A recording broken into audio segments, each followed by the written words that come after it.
প্রেমিকা রাগ করেছে, তাই নিজ হাতে টানা প্রতিদিন একটা করে চিঠি লিখেছে একটা ছেলে।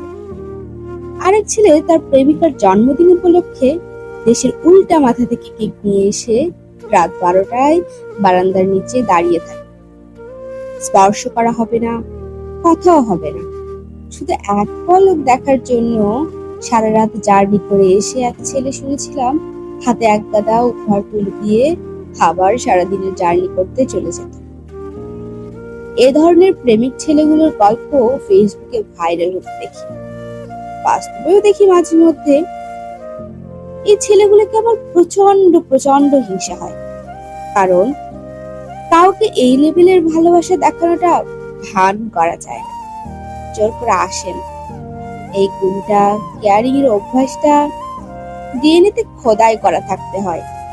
7 সমুদ্র 13 নদী তন্ন তন্ন করে 101টা নীল পদ্ম হাসি মুখে এনে দেওয়ার মতো একজনকে এতটা ভালোবাসার ক্ষমতা ভিতরে জেনুইনলি থাকা লাগে, প্রিটেন্ড করা যায় না।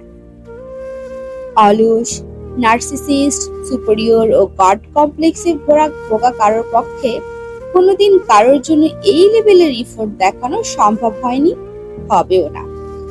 মানুষকে টেকেন ফর গ্রান্টেড নেওয়াটা এই টাইপের মানুষের কাছে এতটাই ন্যাচারাল যে বুঝেও না যখন নিচ্ছে তখন। অবহেলায় শেষমেশ ইফোর্ট দিতে পারে এমন কারোর কাছে তাকে হারানোর পর হুঁশ হয়।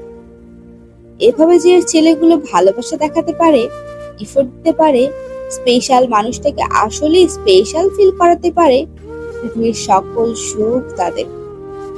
যে মানুষগুলোর জন্য তারা নিজেদের স্বাচ্ছন্দ্য আরামায়েশ তুচ্ছ করে, মানুষগুলো তাদের পাক।